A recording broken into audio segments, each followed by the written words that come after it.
Muy buenos días, ¿cómo estás? Katy Fernández te saluda. Qué lindo que estemos juntos nuevamente para abrir la carta de amor de nuestro Dios vivo.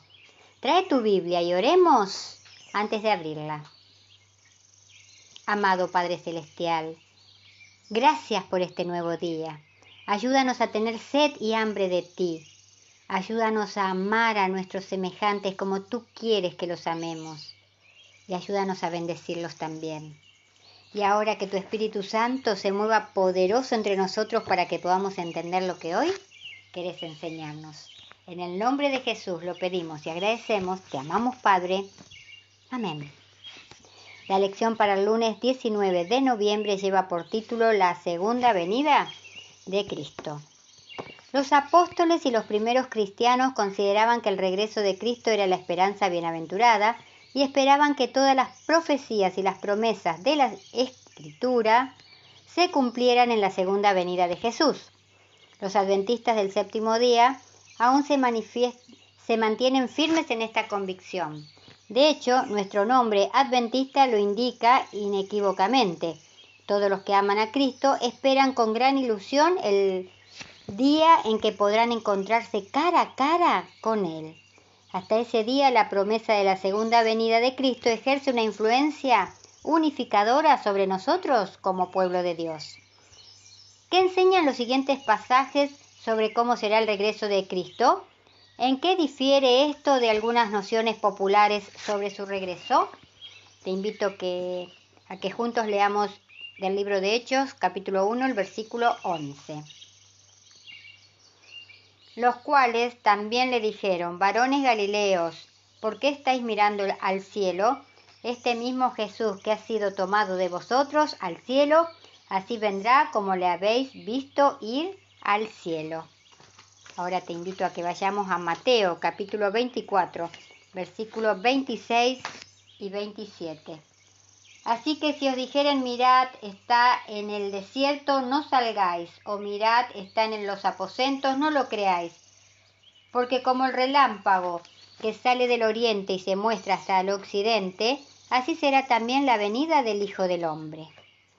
Ahora vayamos a Apocalipsis, capítulo 1, versículo 7. He aquí que viene con las nubes, y todo ojo le verá, y todos los que le traspasaron, y todos los linajes de la tierra harán lamentación por él. Sí, amén. Ahora vayamos a Tesalonicenses, primera de Tesalonicenses, capítulo 4, versículo 13 al 18. Tampoco queremos, hermanos, que ignoréis acerca de los que duermen, para que no os entristezcáis como los otros que no tienen esperanza. Porque si creemos que Jesús murió y resucitó, así también traerá Dios con Jesús a los que durmieron en él. Por lo cual os decimos esto en palabra del Señor, que nosotros que vivimos, que habremos quedado hasta la venida del Señor, no precederemos a los que durmieron. Porque el Señor mismo, con voz de mando, con voz de arcángel y con trompeta de Dios, descenderá del cielo, y los muertos en Cristo resucitarán primero. Luego nosotros, los que vivimos, los que hayamos quedado, seremos arrebatados juntamente con ellos en las nubes para recibir al Señor en el aire, y así estaremos siempre con el Señor. Por tanto, alentaos los unos a los otros con estas palabras. Y por último vamos a Apocalipsis, pero ahora el capítulo 19, versículo 11 al 16. Entonces vi el cielo abierto, y aquí un caballo blanco, y el que lo montaba se llamaba Fiel y Verdadero, y con justicia juzga y pelea. Sus ojos eran como una llama de fuego, y había en su cabeza muchas diademas, y tenía un nombre escrito que ninguno conocía sino él mismo. Estaba vestido de una ropa teñida en sangre, y su nombre es el Verbo de Dios. Y los ejércitos celestiales, vestidos de lino finísimo, blanco y limpio, le seguían en caballos blancos. De su boca sale una espada aguda para herir con ella a las naciones.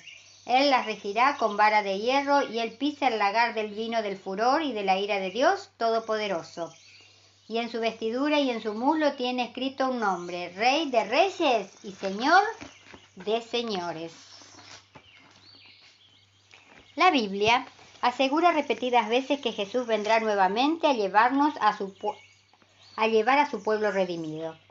No se debería especular en el momento en que ocurrirá este hecho, porque Jesús mismo dijo: pero del día y de la hora nadie sabe, ni aun los ángeles del cielo, sino solo mi Padre.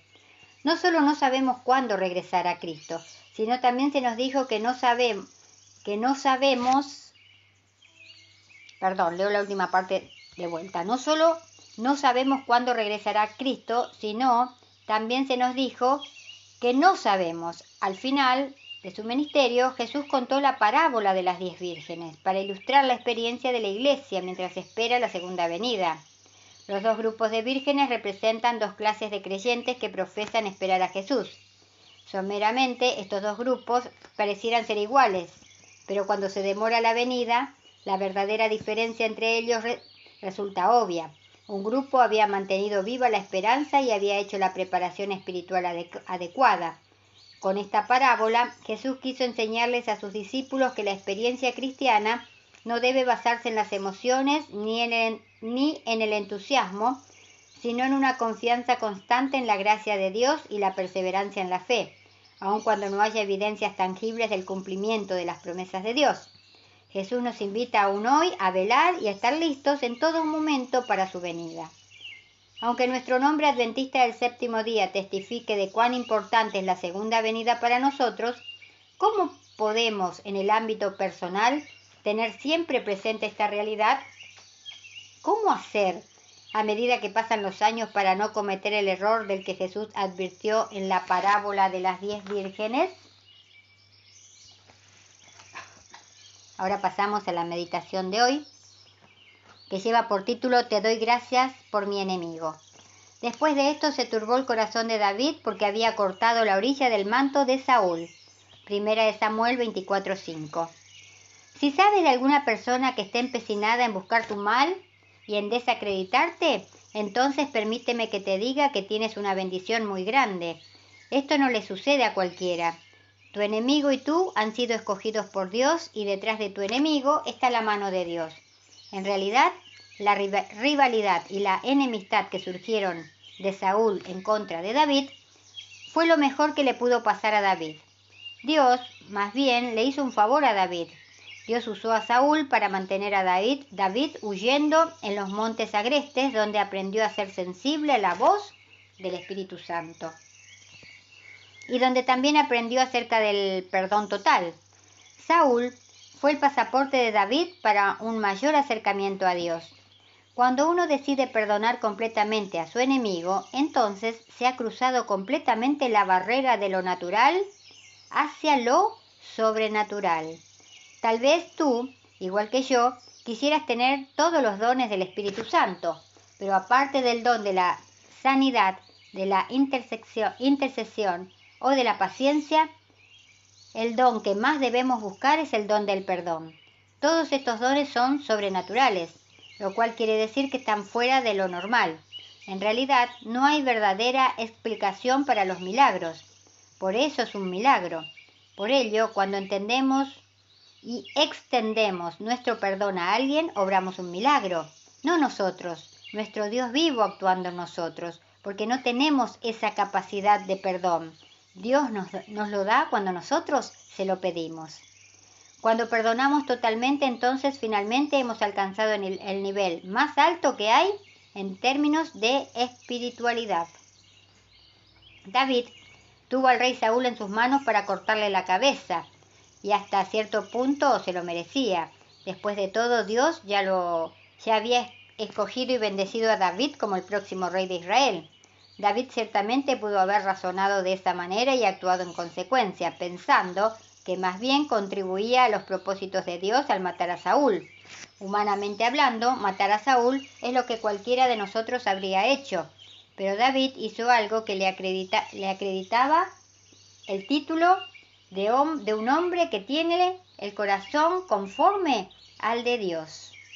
No hay nada que alegre más el corazón de nuestro Dios que el perdón.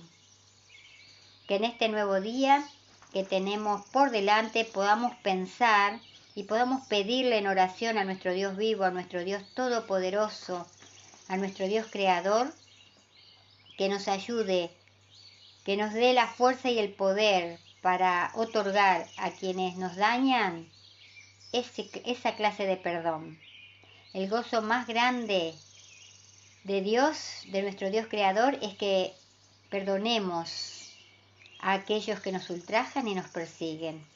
Hoy Él pide que reflejemos tú y yo su carácter perdonando a alguien a quien consideramos que sea imposible perdonarlo jamás, pero que estamos seguros que sí podremos hacerlo si dejamos que nuestro Dios vivo nos llene de su Espíritu Santo. ¿Podrás cruzar hoy la barrera de lo sobrenatural? ¿Le entregarás todo tu corazón a tu Dios Todopoderoso? Y recordemos hoy también, si nuestras palabras no ayudan, no confortan, no hacen bien o no alegran, que nuestro Dios vivo nos libre de pronunciarlas. Te invito para que mañana volvamos a encontrarnos, si Dios quiere. Y gracias, de verdad, muchas gracias, porque estás ahí, acompañándome.